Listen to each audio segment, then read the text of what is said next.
Assalamualaikum warahmatullahi wabarakatuh. Allahu akbar, Allahu akbar, Allahu akbar. Allahu akbar, Allahu akbar, Allahu akbar. Allahu akbar, Allahu akbar, Allahu akbar kabira. Walhamdulillahi katsira. Wa subhanallahi bukratan wa asila. La ilaha illallah wa la na'budu illa iyyah. Mukhlishina lahuddin walau karihal kafirun walau karihal musyrikun walau karihal munafiqun. La ilaha illallah wahdah sadaqa wa'dah wa nasara 'abdah wa a'azza jundah wa hazamal ahzaba wahdah. Alhamdulillah wassalatu wassalamu ala rasulillah sayyidina wa maulana wa syafi'ina Muhammad ibni Abdillah wa ala alihi wa sahbihi wa man tabi'ahu wa mawala. Asyhadu an la ilaha illallah wahdahu la syarika lah wa asyhadu anna sayyidana Muhammadan abduhu wa rasuluhu la nabiyya ba'dah. Allahumma salli ala sayyidina Muhammadin an-nabiyil ummi wa ala alihi wa sahbihi wa barik wa sallim. Qala Allah ta'ala fil Qur'anil 'azim wa huwa asdaqul qailin. A'udzu billahi minasy syaithanir rajim. Ya ayyuhalladzina amanu taqullaha haqqa tuqatih wa la tamutunna illa wa antum muslimun. Wa qala ta'ala fi ayatin ukhra. Ya ayyuhalladzina amanu taqullaha wa qulu qawlan sadida yuslih lakum a'malakum wa yaghfir lakum dhunubakum wa man yuti'illaha wa rasulahu faqad faza fawzan 'azima.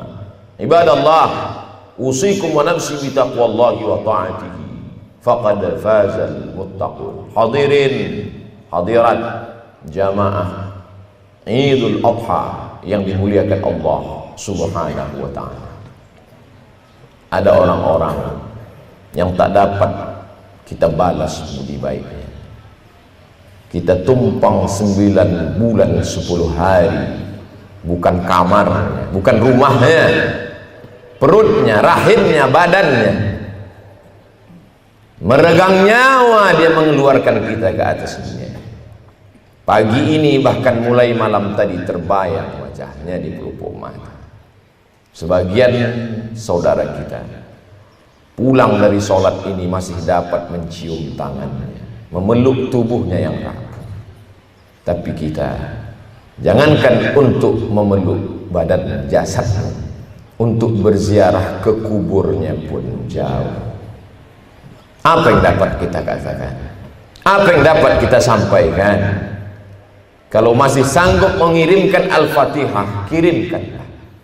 Kalau masih mampu melantunkan doa Rabbighfirli wa liwalidayya warhamhuma kama rabbayani shaghira, tetesan embun di atas gurun pasir yang panas, itulah yang akan disampaikan para malaikat ke makam-makam mereka. Orang tua yang dulu gagah perkasa, melepuh kulitnya karena terik panas matahari untuk menyekolahkan kita. Berapa banyak, berapa hari, berapa saat dia menahan makan demi untuk kebahagiaan kita. Tapi hari ini apa yang dapat kita balaskan untuk mereka? Di hari baik bulan mulia, berapa banyak orang yang bisa menggantikan bajunya dengan baju yang baru, membawakan makanan yang lezat, berharap bahwa makanan itu akan membasahi kerongkongannya. Tapi kita yang tak dapat membalas, kita dapat berkirim sedekah.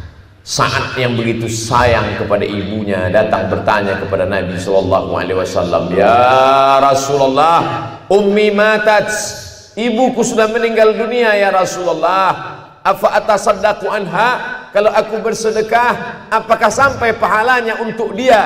Apakah sedekahku itu hanya untuk aku saja? Apakah yang mendapatkan pahalanya cuma aku ya Rasulullah? Apa jawab baginda? Tasaddaq, bersedekahlah saat pahalanya sampai. Oleh sebab itu yang berkurban untuk orang tuanya, maka pahalanya sampai, dia mendapatkannya, orang tuanya pun juga mendapatkan aliran pahala untuknya. Lalu kemudian saat bertanya, ayu sadaqatu afdal, apa sedekah yang paling afdal ya Rasulullah? Nabi menjawab, saqyul ma, memberikan air minum. Jazirah Arab, gurun pasir kering kerontang, panas terik. Apa yang bisa meringankan beban orang lain? Membuatkan sumur bor, menyiapkan air minum, maka buatlah itu. Negeri gemah ripah loh jenami, tongkat dan batu jadi tanaman, untayan zamrud katulistiwa subur, air melimpah ruah. Tapi masih ada anak-anak yatim yang belum bisa bersekolah, bayarkan. Ada masjid yang masih perlu bangunan, sambungkan. Ada tanah kosong yang perlu diwakafkan sehingga bisa mendirikan hotel. Kenapa mesti hotel? Bicara tanah wakaf hilang, tak bermakna, hanya sebagai tempat perkuburan. Berhenti, stop. Tidak, ternyata di atasnya dibangun hotel, dibangun ruko. Hasilnya disalurkan untuk fakir miskin dan duafa. Dengan niat ayah dan ibu, mengalirlah pahalanya sampai ke makam mereka. Hari ini kita berkumpul, hari ini kita berzikir, hari ini kita bertakbir mengagungkan asma Allah. Allahu Akbar, Allahu Akbar, Allahu Akbar, la ilaha illallah, wallahu Akbar. Hanya takbir itu saja yang dapat mengusir risau hati gundah gulana. Hanya takbir itu saja yang dapat menghilangkan kesedihan. Hanya takbir itu saja yang dapat menguatkan jiwa. Sesungguhnya di balik tubuh yang gagah perkasa itu rapuh, sedih. Apa yang bisa menghilangkan kesedihan? Dirimu merasa kecil, dirimu merasa tak bermakna, maka agungkan Allah dengan melafazkan Allahu Akbar tanggal 10, Allahu Akbar tanggal 11, Allahu Akbar tanggal 12, hari tasyrik tanggal 13, sampai menjelang tenggelam matahari kita tetap bertakbir Allahu Akbar. Datang risaumu, usir dengan Allahu Akbar. Datang sedihmu, halau dengan Allahu Akbar. Saat itu kita sedang mengagungkan Allah, kita sedang bernaung di bawah bayang-bayang keagungan kemuliaan la ilaha illallah wallahu akbar walillahil hamd. Hari ini kita masih bisa berkirim doa pada orang tua.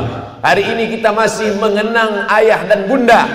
Yang perlu kita pikirkan ke depan, apakah 20 tahun, 30 tahun akan datang saat kita sudah mati dimakan cacing tanah, masuk ke liang lahat, apakah anak-anak kita juga akan mampu mengangkat tangan dan berdoa Rabbighfirli wa liwalidayya warhamhuma kama rabbayani shaghira?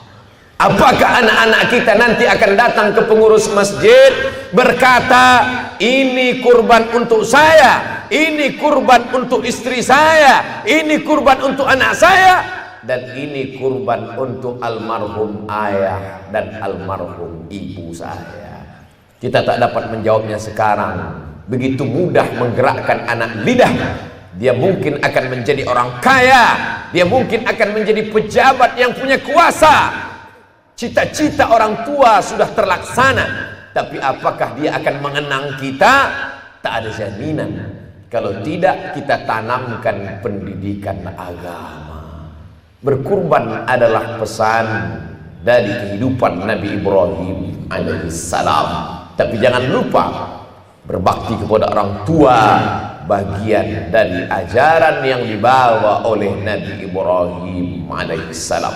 Apa kata ayahnya? Ayahnya bukanlah ayah yang biasa, tapi ayah yang luar biasa. Bukan sekedar penyembah berhala. Azar ayah Nabi Ibrahim pembuat berhala, pencetak berhala, penyembah berhala. Ketika Nabi Ibrahim mengajaknya untuk menyembah Allah, apa jawabnya? La in lam tantahi, kalau kau tak berhenti mendakwahi saya, kalau kau tidak berhenti menceramahi saya, kalau kau tidak berhenti untuk memberikan hidayah, kalau kau tidak berhenti untuk mengajak aku, la arjumannaka, aku lempar engkau dengan batu. Wahjurni maliya, tinggalkan aku untuk waktu yang lama. Pergilah engkau wahai Ibrahim. Kasar kata-katanya. Apakah Ibrahim mencaci maki, sumpah serapah? Apakah Ibrahim melawan? dengan kelembutan Sayyidina Ibrahim alaihissalam berkata, "Sa'astaghfirulaka Rabbi." Aku akan memohonkan ampun kepada Allah untukmu wahai ayahku. Aku tetap akan memintakan ampunan Allah walaupun kau kasar kepada aku, walaupun kau penyembah berhala. Sa'astaghfirulaka Rabbi.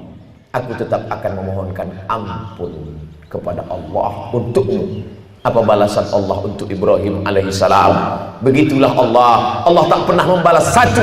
Allah tak pernah membalas satu perbuatan kita dibalas satu. Tidak. Karena sifat Allah, wa ahsin kama ahsanallahu ilaik. Apa dibalas Allah untuk Ibrahim? Kalau Ibrahim berbakti kepada ayahnya satu, maka Allah balas untuk Ibrahim dua. Diberilah dia Ismail, diberilah dia Ishak. Dan kedua anak-anak itu anak-anak yang berbakti, bukan sekedar saleh, tapi menjadi nabi. Dua-duanya menjadi besar dalam sejarah. Oleh sebab itu, mungkin ada di antara kita yang kurang beruntung, dicampakkan, dibuang, tidak dipedulikan, marah. Biarlah itu menjadi urusan orang tua kita. Jangan kita urus antara dia dengan Allah Subhanahu wa ta'ala. Karena andai kita gendong dia dari tempat kita duduk hari ini, kita bawa ke tanah suci Makkah Al-Mukarramah, kita gendong dalam keadaan tawaf, sa'i dan umrah, kembali lagi ke tempat kita, belum dapat menebus satu tetes darahnya saat melahirkan kita, belum dapat menebus susah hatinya, tidak dapat makan minumnya, muntahnya, panas dingin tubuhnya saat kita berada di dalam rahimnya. Andai dia salah, biarlah kesalahan itu antara dia dengan Allah saja. Tak perlu kita menjadi hakim yang merasa lebih berkuasa daripada Allah Subhanahu wa ta'ala. Oleh sebab itu apa kata Allah dalam Al-Quran? Wa qadha rabbuka alla ta'budu illa iyyah. Allah mewajibkan supaya engkau beribadah kepada Allah. Setelah Allah langsung kepada orang tua. Wabil walidaini ihsana, berbaktilah kepada orang tua. Ini pesan pertama khutbah Idul Adha 1440 Hijriah di depan komplek Kedutaan Besar Republik Indonesia Bandar Sri Begawan. Apa maknanya? Ada 3 poin penting yang ingin kita bahas. Yang pertama, pesan Ibrahim alaihissalam, pesan kemuliaan keagungan, tidak hanya sekedar menyembelih hewan kurban, tapi memperhatikan pendidikan anak-anak kita di masa akan datang. Patah tumbuh hilang berganti, daun-daun yang hijau hari ini akan layu dan mati. Mana penggantinya? Ada tunas-tunas baru hijau muda. Kalau tidak kita tata dari sekarang. Kalau hendak membentuk buluh, kata orang Melayu, buluh berarti bambu. Kalau hendak membentuk bambu, kalau hendak membentuk buluh, biarlah dari rebung. Dia akan bengkok dan melengkung. Dia akan menjadi jambangan di tengah taman. Tapi kalau dia sudah menjadi bambu keras, hanya ada 2 kemungkinan. Kalau tidak dia patah, atau kepala kita yang akan pecah. Oleh sebab itu sebelum dia hancur, mari kita didik, mari kita bentuk. Hari ini kita bawa anak-anak sholat berjamaah. Hari ini kita bawa mereka menghadap Allah. Muru auladakum bis salah. Suruh mereka melaksanakan sholat. Wahum abna'u sab'a sinin. Ketika mereka berumur 7 tahun. Kalau 7 tahun sudah sholat, apa maknanya? 5 tahun sudah menghafal surat-surat pendek. 4 tahun sudah mulai membuka Iqra. 7 tahun dia sudah hafal Iftitah. Sudah melekat di kepalanya Al-Fatihah.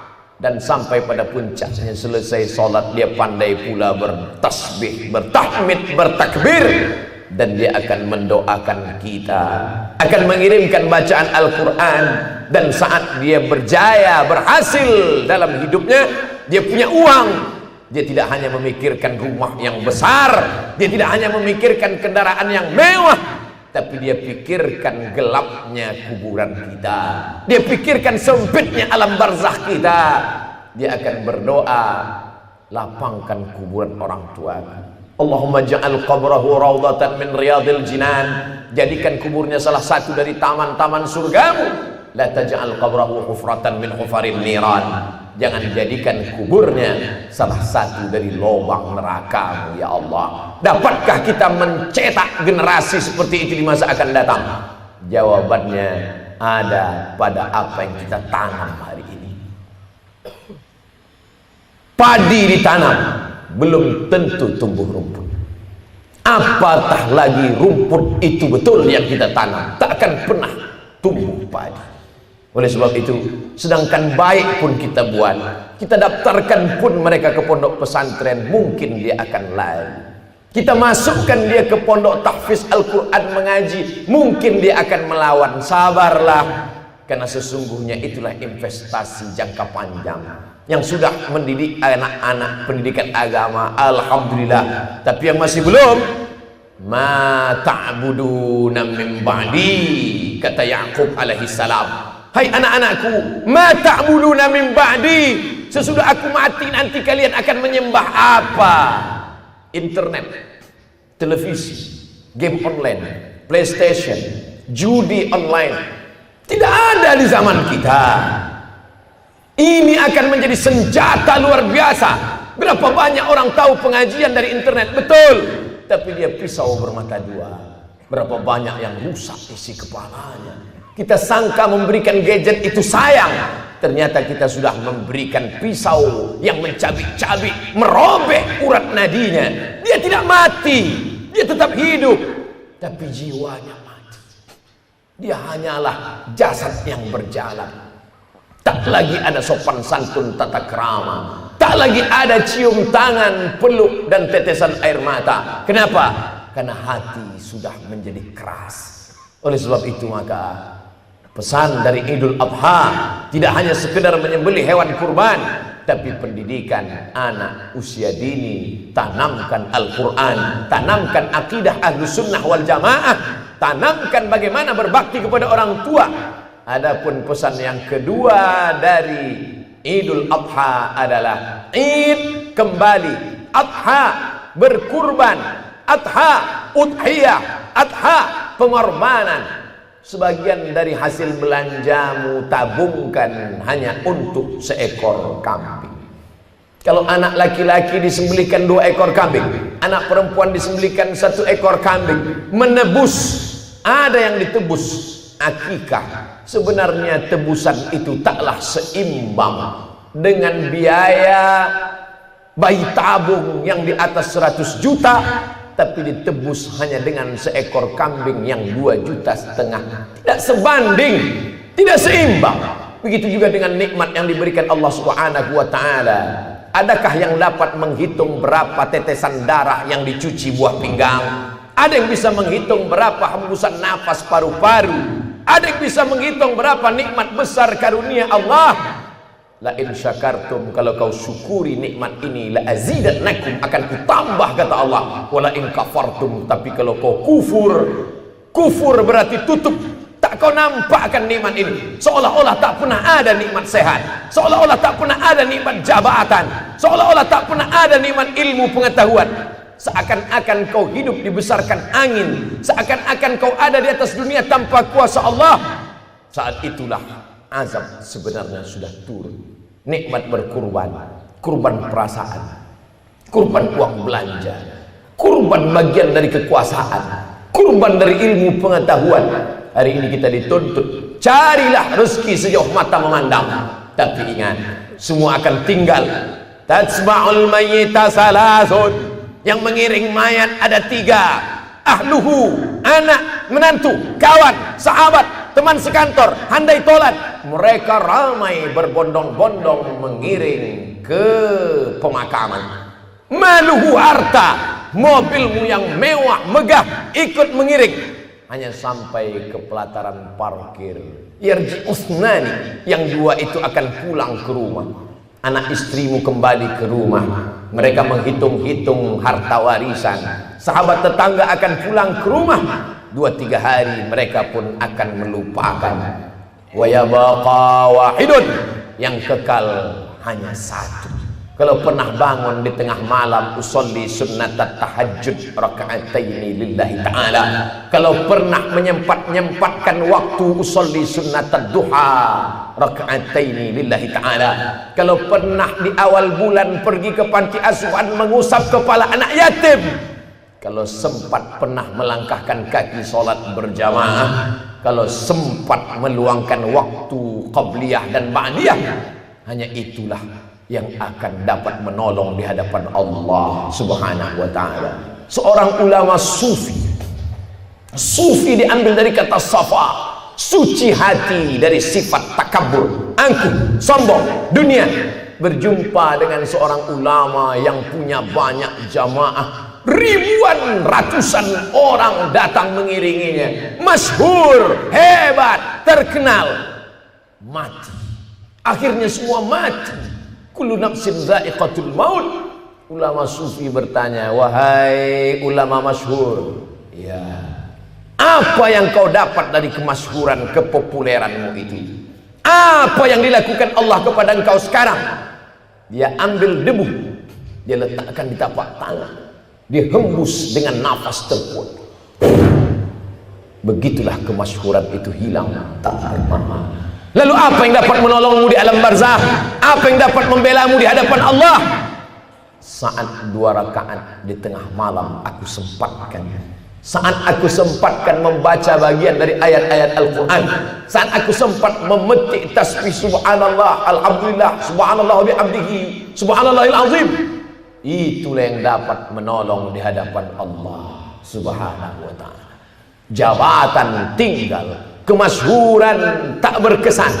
Yang dapat menolong di hadapan Allah illalladzina amanu, kecuali iman, wa amilus salihat, dan amal-amal saleh.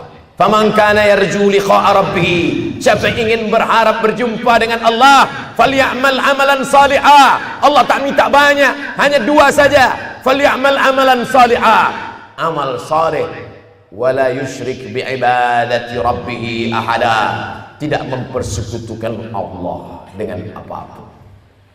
Anak-anak sudah dididik, pesan Idul Adha sudah sampai. Beriman, beramal saleh sebagai bekal menghadap Allah. Pesan Idul Adha sudah pun didengarkan. Pesan yang terakhir, yang ketiga adalah bahwa sebanyak apapun amal, kalau tidak menjaga ukhuwah, kalau tidak menjaga silaturahim, la yadkhulul jannah, tak akan masuk surga. Hadis sahih Bukhari, hadis sahih Muslim, muttafaqun alaih, diakui kesahihannya, tak diragukan sedikit pun oleh Ahlussunnah wal Jamaah. La yadkhulul jannah, tak masuk surga. Siapa yang tak masuk surga itu ya Rasulullah? Apakah karena dia berzina? Apakah karena dia minum khamar? Apakah karena dia mabuk? Apakah karena makan riba? La yadkhulul jannah, tak masuk surga. Siapa itu ya Rasulullah? Qati'ur rahim, orang yang memutus tali silaturahim. Itulah mengapa hewan daging kurban dibagi 3. Sepertiga untuk yang berkurban, sepertiga untuk tetangga, sahabat, kerabat, sepertiga untuk fakir miskin. Kalau sepertiga untuk yang berkurban, masuk akal karena dia yang punya uang. Kalau sepertiga untuk fakir miskin, masuk akal karena menolong mereka yang miskin, yang susah, yang melarat, yang tak dapat makan daging. Tapi sepertiga untuk kerabat, sepertiga untuk tetangga, untuk sahabat. Mengapa ada jatah mereka dalam daging hewan kurban kita? Untuk apa mereka kita bagi? Mereka tidak susah, bahkan mungkin mereka lebih kaya dari kita. Mengapa mereka dapat? Karena Allah ingin kita menyambung tali silaturahim. Banyak orang yang sanggup tahajud malam, banyak orang yang sanggup bersedekah, banyak orang yang sanggup menyantuni anak yatim. Tapi kalau sudah memaafkan silap salah orang lain, berat, ujian terberat. Maka Nabi berpesan, sil man qata'aka, sambung silaturahim pada orang yang pernah memutus silaturahim. Jangan potong hadisnya. Kalau seandainya Nabi SAW hanya berkata sambung silaturahim, mudah. Tapi baca ujungnya, sil man qata'aka, sambung silaturahim pada orang yang pernah memutus silaturahim kepada.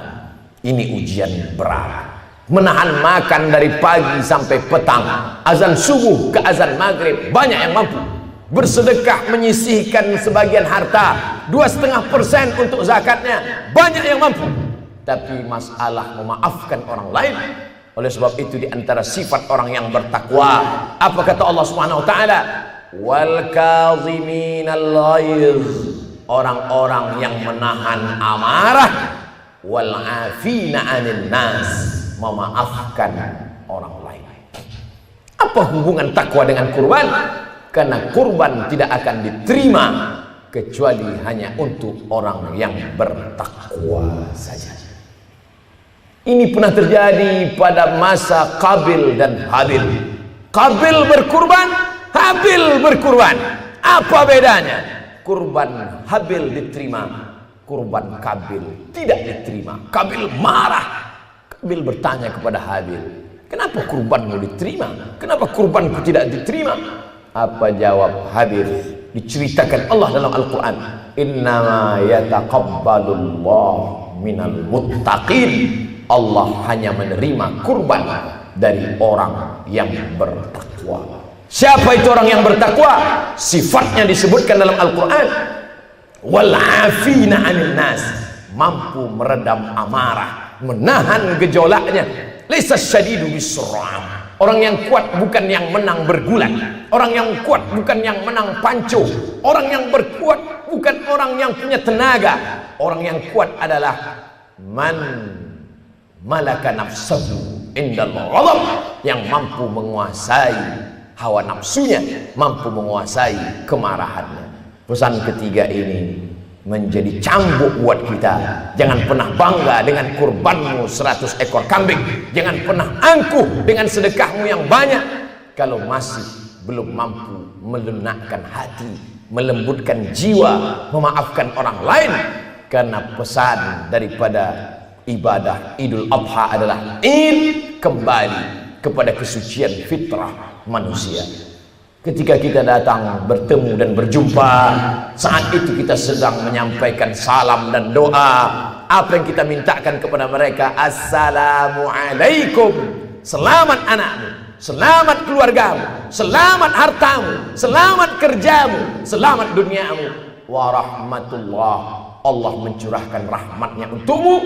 Wabarakatuh, berkah ilmumu, berkah amalmu, berkah kerjamu, berkah ibadahmu, berkah duniamu, berkah akhiratmu. Mamin muslimain, dua orang muslim, yaltaqiyani, berjumpa, wa yatasafahani, berjabat tangan, illa ghufira lahuma, Allah ampunkan dosa mereka berdua, malam yatafarraqa, sebelum mereka berpisah. Itulah mengapa sholat Id dianjurkan datang dari satu jalan, pulang dari jalan yang lain. Datang dari satu arah, pulang dari arah yang lain. Mengapa?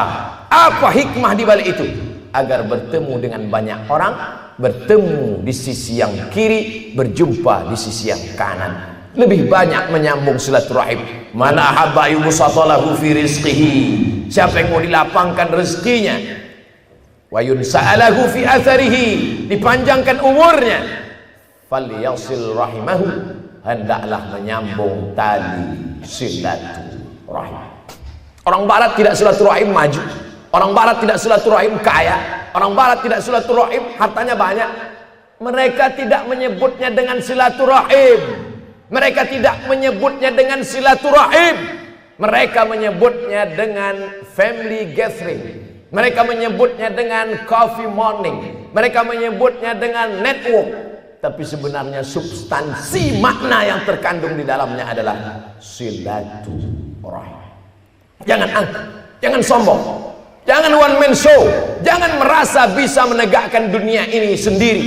Nabi Isa alaihi salam kurang hebat apa lagi? Yubri'ul akmaha wal abrasa biiznillah, bisa menyembuhkan orang sakit kusta, bisa membuat orang lumpuh tegak berdiri. Wa yuhyil mauta biiznillah, bisa menghidupkan orang mati dengan izin Allah. Tapi dia tetap tidak sendirian. Wa idh qala Isa bin Maryam lil hawariyin, ingatlah ketika Isa anak Maryam berkata kepada sahabat-sahabatnya Hawariyin, apa kata dia? Man ansari ilallah, siapa yang menolong aku menegakkan agama Allah? Musa alaihissalam, tongkatnya membelah Laut Merah, menyeberang 600.000 Bani Israel menuju Palestina. Hebat, gagah dan perkasa. Tapi lihat doanya. Apa doa dia? Rabbi syrahli sadri, lapangkan dada, wa yassirli amri, mudahkan urusan, wahlul 'uqdatam min lisani, lancar bicara sehingga orang lain faham, waj'alli waziran min ahli, beri aku seorang kawan, saudara, sahabat yang bisa menolong aku dalam dakwah kepada Allah. Bagaimana dengan Sayyidina wa Maulana Muhammad sallallahu alaihi wasallam? Padahal apapun yang dia minta dikabulkan Allah. Sebelum dia minta sudah diberi Allah. Apa kata Allah untuk Nabi Muhammad sallallahu alaihi wasallam? Wala saufa yu'tika rabbuka fatarda. Apa yang kau mau aku beri ya Muhammad sallallahu alaihi wasallam.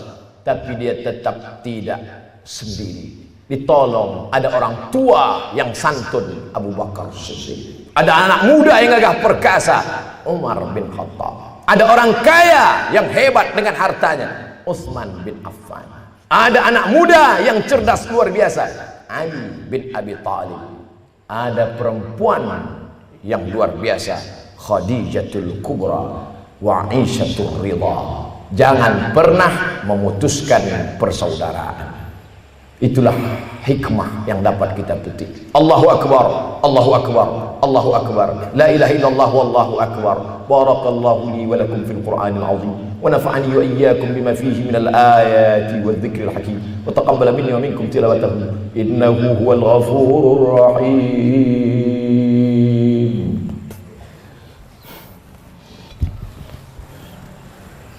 Allahumma shalli ala اللهم صل على سيدنا محمد اللهم صل على سيدنا محمد وعلى آل سيدنا محمد. Allahu Akbar, Allahu Akbar, Allahu Akbar, Allahu Akbar, Allahu Akbar, Allahu Akbar. Allahu Akbar kabira, walhamdulillahi katsira, wa subhanallahi bukaratan wa asila. La ilaha illallah wa la na'budu illa iyyah, mukhlishina lahuddin walau karihal kafirun. La ilaha illallah wahdah, sadaqa wa'dah, wa nasara 'abdah, وأعز جنده وهزم الأحزاب وحده. الحمد لله الذي بنعمته تتم الصالحات، والصلاة والسلام على سيد السادات وعلى آله وأصحابه أهل الفضائل والكرامات. سبحانك لا علم لنا إلا ما علمتنا إنك أنت العليم الحكيم. أشهد أن لا إله إلا الله وحده لا شريك له، وأشهد أن سيدنا محمدا عبده ورسوله وصفيه من خلقه وخليله. أدى الأمانة وبلغ الرسالة ونصح للأمة وتركنا على المحجة البيضاء ليلها كنهارها لا يزيغ عنها إلا هالك.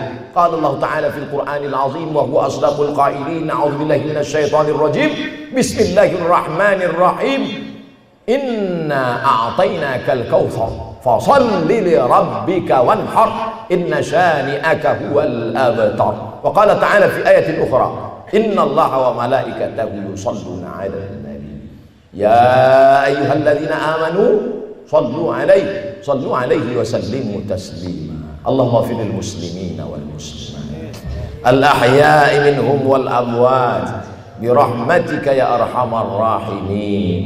Di hari baik bulan mulia ini, curahkan ampunan rahmatmu untuk ayah dan ibu kami ya Allah. Tak dapat kami balas budi baik mereka ya Allah. Kalau mereka masih hidup, sehatkan mereka ya Allah. Andai mereka sudah kembali menghadapmu, lapangkan kuburnya ya Allah.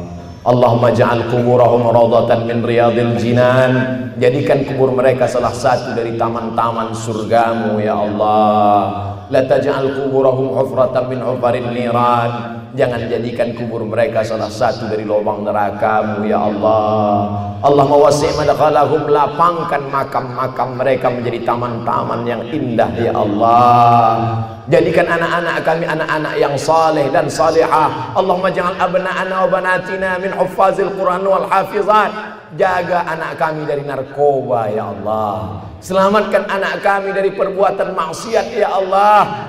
Jadikan mereka para penghafal Al-Quran, penolong agamamu, sehingga saat mereka nanti meninggal dunia, saat kami menghadapmu, kami berpisah tapi engkau pertemukan di tempat terbaik Jannatul Firdaus bersama orang paling baik Sayyidina wa Maulana Muhammad sallallahu alaihi wasallam. Allahumma ja'al hadzal balada baladan aminan mutmainna, negeri tempat kami mencari nafkah, negeri kampung halaman tempat kami lahir. Jadikan kampung halaman kami dan tempat kami bekerja negeri yang aman, damai, jauh dari segala malapetaka dan musibah ya Allah. Adapun kawan kami, saudara kami yang sudah mendahului kami, yang terkena musibah, baru-baru saja ada yang tenggelam, jadikan mereka sebagai orang-orang yang mati syahid karena mencari nafkah, mencari ridhamu ya Allah. Jadikan keluarga mereka orang-orang yang sabar menerima ujianmu ya Allah. Allahumma ja'alhum minas sabirin. Ketika ujian itu datang, tak keluar keluh kesah dari mulut mereka, yang mereka katakan inna lillahi wa inna ilaihi raji'un. Allahumma anzilir rahmata wassalamata wal barakata, turunkan keselamatan, kerahmatan, keberkahan ala hadhil jamaah, kepada seluruh jamaah salat Idul Adha ini ya Allah. Allahumma wasi' arzaqana, lapangkan rezeki kami ya Allah, supaya kami bisa berinfak, berzakat, berwakaf dan bersedekah. Allahumma khtim lana bihusnil khatimah. Ketika malaikat maut datang mencabut nyawa kami, tak banyak yang kami inginkan ya Allah. Saat itu yang keluar dari mulut kami nanti adalah kalimah tauhid la ilaha illallah. Barakallah. Innallaha ya'muru bil 'adli wal ihsan wa ita'i dzil qurba wa yanha 'anil fahsya'i wal munkari wal baghi ya'idzukum la'allakum tadhakkarun. Fadhkurullahal 'azim yadhkurkum was'aluhu min fadlihi yu'tikum wa la dzikrullahi akbar wallahu ya'lamu ma tasna'un. Assalamualaikum warahmatullahi wabarakatuh.